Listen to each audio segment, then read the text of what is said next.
What's up everybody, it's Benjamin here bringing you another LEGO video with today my Alpha Team Train Heist mock. This is a build that was inspired by the Alpha Team video game that was released all the way back in 2000. It was a puzzle-based experience where you had to use all kinds of equipment to infiltrate an ogre's base, so you can stop him from taking over the world. And if you haven't played the game, or if you want to play it again for some good old nostalgia, I'll put a link in the description below that will lead you to a page where you can find exactly how to install it on Windows 10 in 1080p. It's a simple process. All you need is the original game, which you can acquire fairly easily on eBay, Bricklink, or your local online marketplace. And to top it off, if you use the steps that you can find via the link, you won't suffer from the weird audio glitch where the music keeps starting over. So with all that aside, let's dive in. In this video I will show you my versions of some of the equipment from the game, as well as an application of them on a train. And I'll start by a side-by-side comparison. The first piece of equipment we'll take a look at is one of Crunch's explosives, which consists of two parts, a trigger and then a bomb itself. And as you can see, some of the designs were rather simple to figure out. In this case it's just a few plates, trans red tiles, green cylinders and then a yellow brick, and that will get you pretty far. For the plunger I used one of those round 2x2 tiles with the red and white rings. It's not perfect, but I think it looks close enough, and I'm happy that I didn't need any stickers. You can also clearly see the dynamite tile that LEGO used in a lot of sets back in the day. If you played the game, you'll also know that these bombs come in a different color with different lights, such as trans neon green or dark blue. But they're more expensive, so I thought I would just opt for trans red. Next up is Cam's launching chair, and this one was more tricky to figure out due to the front, where there appears to be a slope in different colors, and I had to get creative here because that piece does not exist. So I used cheese slopes with headlight bricks to kind of simulate the original. Another thing you may have noticed is the pulley on the back, and it's really unfortunate that they used red ones because they only came in one set and are thus rather expensive. 4 of them can easily set you back 40 bucks. Moving on to a cheaper and much simpler design, the stairs and crates.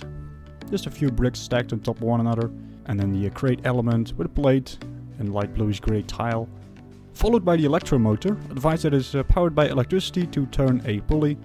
And what I really like about this one is it shows you just how accurately it can be recreated with actual pieces. It's almost as if the designers made a LEGO model first and then added it to the video game. I'd say they were definitely aware which pieces were available at the time and used them whenever possible.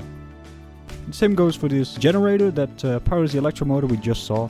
Apart from the printing, it seems pretty much 100% accurate. Next up is the anti-gravity device. And then a not so accurate model, the jumper tile. You can make it more accurate by combining two 2x4 tiles and then make a screenshot of the circles in the game, which you then print out and glue on the tiles, but that's a bit of a hassle. I prefer the simple design with the circular shape and the quarter tiles. Then we arrive at my favorite recreation, and that is the standard laser. When I looked at this at first, I was like, there is no way I can possibly recreate that shape and those colors. But then I discovered a new inverted curved slope, gave it another shot and ended up with this. It's not 100% accurate. In fact, I deliberately changed one of the plungers because I didn't like that it wasn't centered. But other than that, I think it's close enough. The same goes for the laser generator, a device that takes a laser beam and then turns it into electricity. And again, you can make a screenshot of the purple target while in game and then print it out to use as a sticker. Moving on, the vertical mirror, my recreation was much smaller, both for stability reasons but also because it needed to fit on the train that you'll see in a moment. And just like the original, it can be tilted up or down to redirect the laser up or down. The motor laser is next, fairly close to what it looked like in the game, with another red pulley. Then a rope motor, a motor that is activated by a tug on a rope that attaches to the orange plate. Sadly, that plate was only available in bright light orange and not in the standard orange, but apart from that I think it looks good. And lastly, there's the seesaw. This one came with different variations, some with rope attachments, others with a minifigure on them, some without anything, and then some with a ball that could be launched. Because LEGO never released such a ball, I just replaced it with a plain yellow Zamor sphere. And that's all the equipment that I recreated. There's a lot more that you can create. There's some more that I did create but I didn't end up using for the train. So now let's go take a look at that. The train consists of a recolored locomotive from set 60052, along with 4 container wagons based on the ones from set 7939.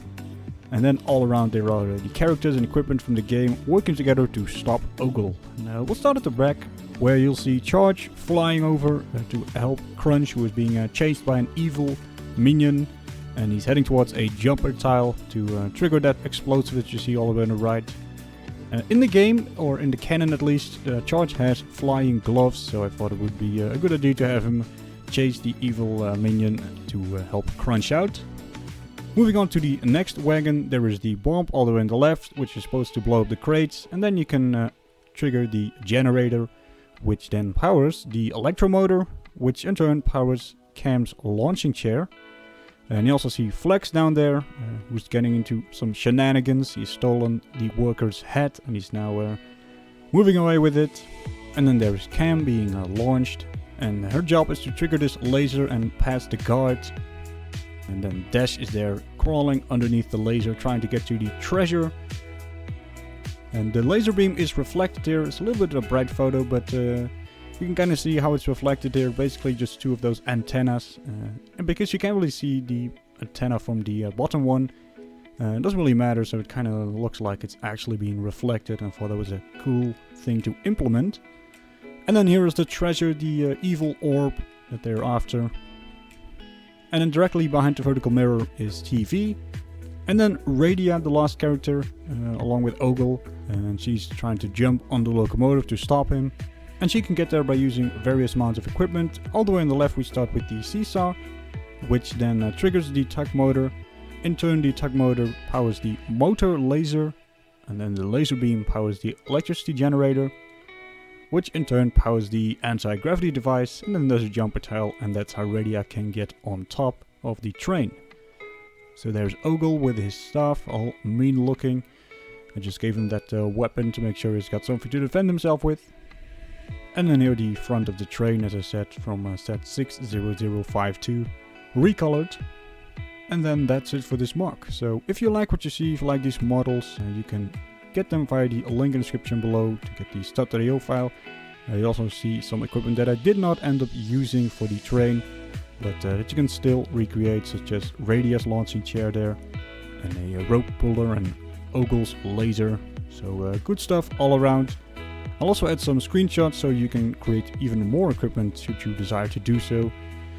There will also be stud.io files for the wagons, as well as the locomotive part lists. I don't have a stud.io file for that one, but you should be able to figure out based on the instructions, because it's just a recolor.